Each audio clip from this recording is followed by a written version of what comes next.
अस्सलाम वालेकुम। Welcome to एमराद। दोस्तों, बात आज हम करने जा रहे हैं पाकिस्तान नेवी की फ्यूचर हंगोर क्लास सबमरीन के हवाले से, जिसको लेकर 14 फरवरी को इसकी सेकंड सबमरीन के लिए की लेइंग सेरेमनी मुनक़्क़द की गई। इसमें यानी होता यह है कि जो सेंट्रल पार्ट होता है इस सबमरीन का, पूरे का पूरा उसे बना लिया जाता है। उसके इर्द-गिर्द अब कंस्ट्रक्शन वगैरह शुरू कर दी जाती है। इससे पहले एक सबमरीन ऑलमोस्ट अपने डेवलपमेंट फेजेज़ को कंप्लीट कर चुकी है एंड कहा जा रहा है कि 2024 में ही वो पाकिस्तान नेवी का हिस्सा बनेगी। यहाँ इसके इंजन को लेकर भी बात की जाएगी कि पहले इसमें जर्मनी के इंजन पाकिस्तान नेवी चाहती थी और इवन थाईलैंड भी इसमें जर्मन इंजन्स ही चाहता था। बट जर्मनी के इंजन्स नहीं मिल सके, उसकी कुछ रीज़न्स है जिसको मैं आगे चल के बयान करूँगा।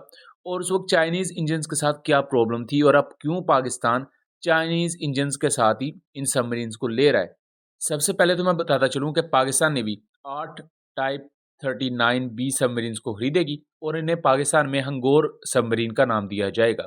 ऐसी 4 सबमरीन्स चाइना बना के देगा पाकिस्तान को, जबकि बाकी 4 सबमरीन्स पाकिस्तान के Karachi shipyard and engineering works में बनाई जाएंगी।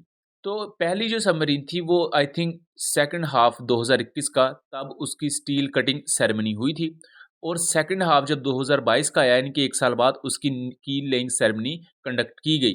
तो जो first submarine Hangor class submarine बनाई जा रही है, वो इस वक्त डेवलपमेंट के अपने आखिरी फेजेस में है और उसमें चाइनीज़ इंजन्स लगेंगे और कहा जा रहा है कि 2024 तक ये पाकिस्तान नेवी का हिस्सा हमें देखने को मिल सकती है। और अब 14 फरवरी 2024 को इसकी सेकंड सबमरीन की लेइंग सेरेमनी कंडक्ट की गई है, यानी कि उसको बनाने का आगाज़ हो चुका है और अब शद्दोमत से उस पर काम जारी है।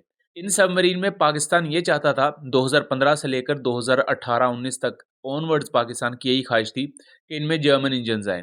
लेकिन अमेरिका ने जर्मनी को एक किस्म के प्रेशराइज़ किया और उसे ये इंजन्स देने से रोका। उसकी वजह ये थी, किसी भी चाइनीज़ इत्तेहादी मुल्क को ये सबमरीन इंजन्स प्रोवाइड नहीं करेंगे।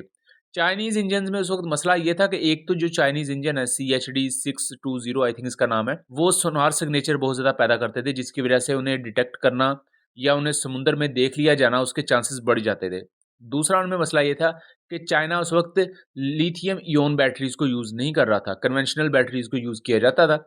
ये जो लिथियम इयॉन बैटरीज़ होती हैं और जो सबमरीन का इंजन होता है, ये मिलकर काम करते हैं और सबमरीन के लिए पावर जनरेट होती है। ये समझ लें कि सबमरीन के दिल और दिमाग होते हैं। उस वक़्त अब पाकिस्तान नहीं चाहता था कि चाइनीज़ इंजन्स आएँ, क्योंकि जर्मनी की सबमरीन टेक्नोलॉजी काफ़ी बेहतर है और काफ़ी ज़्यादा मैच्योर समझी जाती है दुनिया में। बट पाकिस्तान के लिए वक्त के साथ साथ ऑप्शंस कम होते जा रहे थे। लेकिन यहाँ एक बेहतर रिलीफ ये मिलता है कि अक्टूबर 2022 में चाइनीज़ इंजीनियर्स ये दावा करते हैं कि उन्होंने लिथियम इयॉन टेक्नोलॉजी पर काफ़ी महारत हासिल कर ली है और अब उनकी सिविलियन और मिलिट्री जितनी भी डोमेन्स हैं उनमें लिथियम इयॉन बैटरीज यूज़ की जाएगी।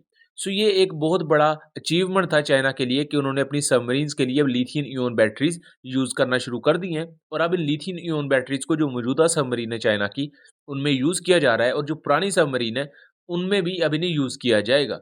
लिथियम इयॉन बैटरीज के आने के बाद जो सबसे ज़्यादा एक बड़ा मसला था चाइनीज़ इंजन्स का, वो अब ख़त्म हो गया। उसके बाद चाइनीज़ इंजीनियर्स ये भी दावा करते हैं कि जो चाइनीज़ इंजन के साथ मसला था कि ये सोनार सिग्नेचर ज़्यादा पैदा करता है, उसको भी उन्होंने कम किया है। सो इस वजह से पाकिस्तान ने फिर लेटर ऑन ये फैसला किया कि हम चाइनीज़ इंजन की तरफ ही अडॉप्ट करेंगे। ना सिर्फ पाकिस्तान बल्कि थाईलैंड भी अब चाइनीज़ इंजन के साथ ही सोंग क्लास सबमरीन्स को खरीदेगा। इसे Hangor class submarine Pakistani domain में कहा जाता है। इसे ओवरऑल टाइप 39 बी सबमरीन या टाइप 39 ए सबमरीन, इसके डिफरेंट वर्जन है वो कहा जाता है। इसे सोंग क्लास सबमरीन भी कहा जाता है। Hangor class submarine Babur submarine launch cruise missile के साथ लेस होगी।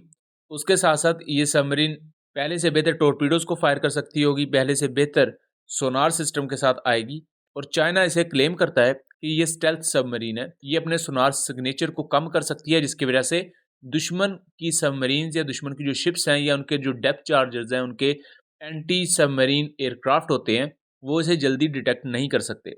अब ये बात किस हद तक सच होती है, ये इस पर हम तभी बात कर सकते हैं जब वो सबमरीन हमारे सामने आएगी। बहरहाल अगर हम इंडियन नेवी की डिप्लॉयमेंट्स को देखें और इवन ईरानियन साइड पर भी उनकी सबमरीन से रिलेटेड स्ट्रेंथ को देखें, तो पाकिस्तान नेवी को अपने लिए नई सबमरीन्स की ज़रूरत है। अपनी जो पुरानी ये सबमरीन्स है पाकिस्तान के पास PNS हमजा टाइप, इनको अब ऑब्वियसली रिप्लेस किया जाएगा क्योंकि ये बहुत लंबे अरसे से पाकिस्तान नेवी के साथ डिप्लॉयड हैं एंड हो सकता है इनमें से कुछ को अभी रिटेन किया जाए और कुछ को रिटायर करके ये नई 8 सबमरीन्स भी पाकिस्तान नेवी का हिस्सा बनेंगी। इनकी टाइमलाइन बताई जा रही है कि 2024 से लेकर 2028 या 2029 तक ये तमाम 8 की 8 diesel electric submarines Pakistan navy की सर्विस में आ जाएंगी। सो ये था एक एनालिसिस। उम्मीद करता हूँ चीज़ें क्लियर रही होंगी। अगर वीडियो पसंद आई हो तो वीडियो को ज़्यादा से ज़्यादा शेयर कीजिएगा एंड चैनल को सब्सक्राइब कीजिएगा। मिलेंगे अगली वीडियो में, तब तक के लिए अल्लाह हाफिज़।